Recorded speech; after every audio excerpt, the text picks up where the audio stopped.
But then I think for every regulated industry, you need open data, open weight models. And the way models are trained is curriculum learning. Base models are your generalized knowledge, high school. Then you've got your specialization, then you have your localization. And you actually train them one after the other. So I was like, that should be open infrastructure. And can we have that from a crypto economic perspective? So actually, like, we'll be coming up with our white paper soon. I can talk about it briefly. It was like Bitcoin has provisioned loads of compute. What if we had the same?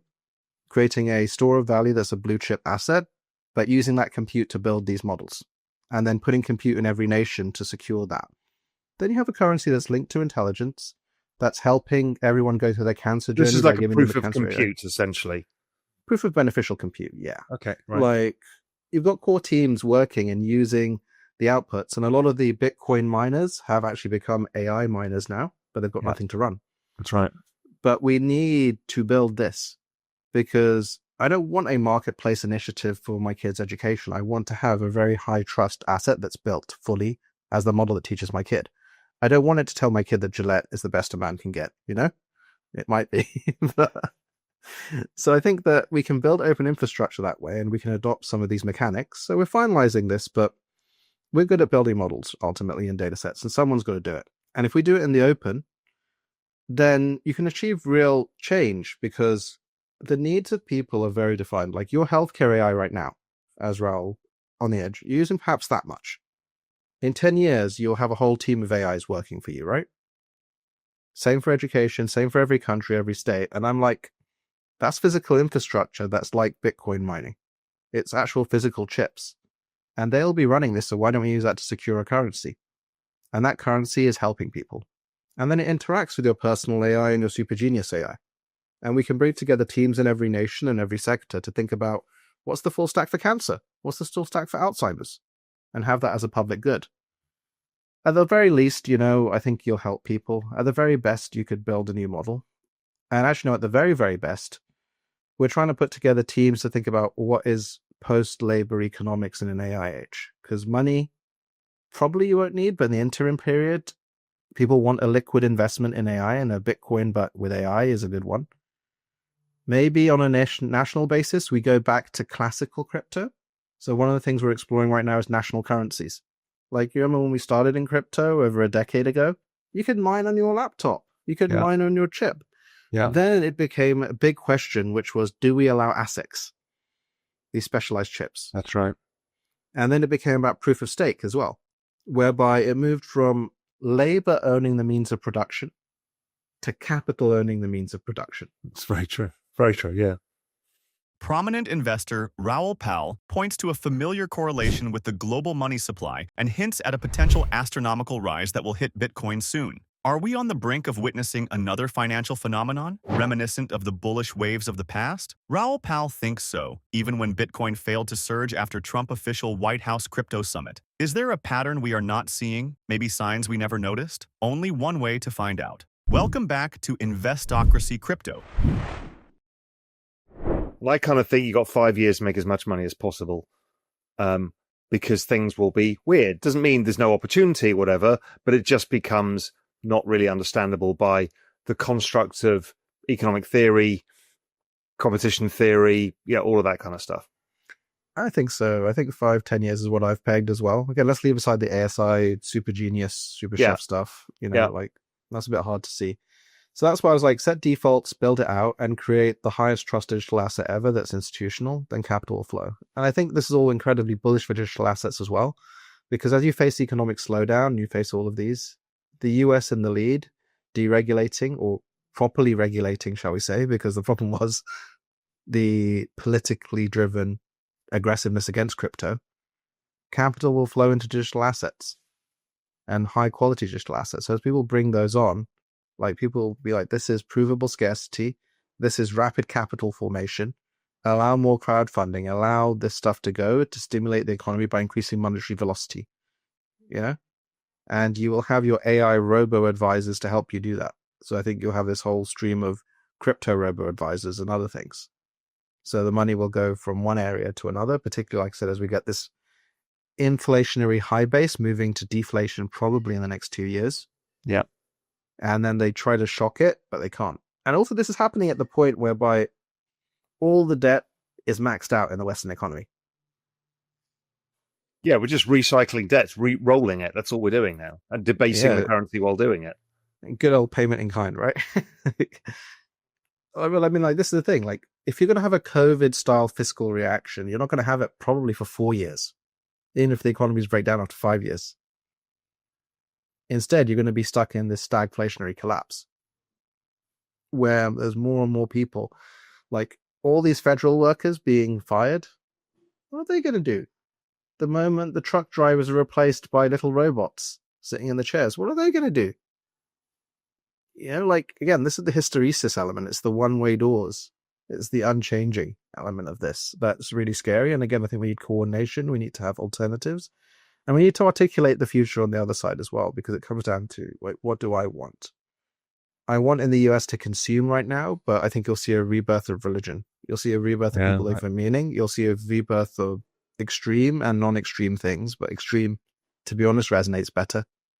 In recent analysis, Raoul Pal has drawn a fascinating parallel between Bitcoin's historical trends and its present-day potential. He emphasizes its correlation with the global money supply, which has again started to rise to record highs. This signals a shift from the restrictive environment of a strong US dollar and rising interest rates seen in late 2024. While some may break a sweat watching the fluctuating numbers, Pal reassures that current downturns are classic market corrections. The financial conditions are going to ease over time. So it's yet building a more positive case. No, it's not going to be a recession. All of that talk is nonsense. Economic data will weaken for a bit and then strengthen. But this is all good for us. Yes, tech stocks are slightly worried about weaker growth. But again, when we can look forwards, using the analysis, we can see recovery is round the corner. Now, when we look at last time around in 2017, when Trump came in, we saw a very similar thing. Economic surprises fell off a cliff because the dollar had strengthened in anticipation of Trump coming into office. That then eventually reversed and the economic cycle picked up massively and the dollar weakened hugely. And that drove what was a very large crypto and risk cycle, even though the Fed were raising rates. You see, global financial conditions are the key thing here. And that could be driven by the US, or it could be driven by China, or it could be driven by Europe. It could be any of these economic powers, or it could be all of them. So as the dollar weakens, we're already seeing that mechanisms like dollar yen are starting to move a lot more. Now, dollar yen is incredibly important because the Japanese banking system is the heart of the Eurodollar system. They're the ones who lend out dollars into the global economy, and that finds itself its backdoor into China that allows China to service its dollar debts. And if the dollar is weaker, then China can weaken its currency. It can then stimulate more aggressively. It needs to do trillions of dollars of QE to service the bankrupt real estate sector and other parts of the non-performing loan sector. So anyway, that's all to come.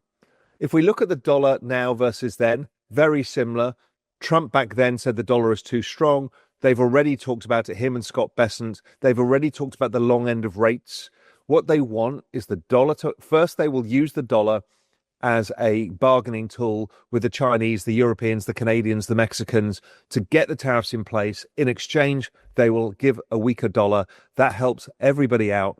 We can all then move forwards with the global economy, and the global economy should be strong. Remember 2017 during Donald Trump's first term? The market was buzzing with the same nervous energy. Bitcoin showed a similar initial dip due to policy reactions like a stronger dollar. But, oh, the comeback was so sweet. So why is it not possible for the same scenario to happen once again, just on a bigger scale this time? But before going any further, if you made it this far into the video, thank you. These videos take a lot of effort and time to make, so if you enjoyed them, please hit the like button and subscribe to the channel. This goes a long way in helping us grow. That said, back to the video. That tends to be phase one correction of the banana zone. We started the banana zone in September, October, November. Then we start correcting. We continue to correct, and then we take off again. That's all to play for. It's very normal. It's playing out like a very typical cycle. The other thing that drives all of this is the business cycle. See, the business cycle is driven by financial conditions, liquidity, all of those things. But this is how businesses do when financial conditions get easier. The ISM survey above 50 shows the economy is starting to grow. Now, economic growth has been strong, but that's been driven by the government sector. But again, Trump and Bessent have said they really want the private sector to take over. So what they're telling you is they want the ISM to go up. They want the private sector to start expanding, regular businesses. And regular businesses expanding also drive Bitcoin. So Bitcoin goes up as the ISM goes up. So this kind of rate of change of Bitcoin will give us much higher prices if the ISM gets up to its normal cycle peak of somewhere between 56 and 65. And that will give us the magnitude of the rise in Bitcoin. We don't yet have a full handle on how high the ISM will go this cycle. But if it goes above 60, I mean, those are high prices in Bitcoin. That's above 300,000, maybe even higher. Now, again, I don't use forecasts because you guys don't deserve them, because you use them against me and say, well, you predicted that. I'm not predicting. What we're trying to do is give you contextualization of how the market can evolve so you can play along from home. Rising ISM will be good for your bags. And rising ISM it may still be choppy because we're still coming through. We need rates to go lower. But as that happens, we will see this pick up. Forward-looking indicators of ISM, like ISM new orders, less inventories, leads by 3 months. It's going up very sharply. Again, expect it to be choppy, but it's telling us ISM should be going up. So that's good for Bitcoin in the future. 3 months' time, Bitcoin should be much higher. As we wrap up this deep dive into the mysterious waters of cryptocurrency, the potential for Bitcoin to rise once more looms large and tantalizing. With financial constraints easing and the global money supply rising, this could be the moment. Bitcoin's price will once again make headlines. But what do you think? Share your thoughts. And finally, if you would like to know more about cryptocurrencies or specifically Bitcoin, go ahead and click on the next video on your screen. See you there.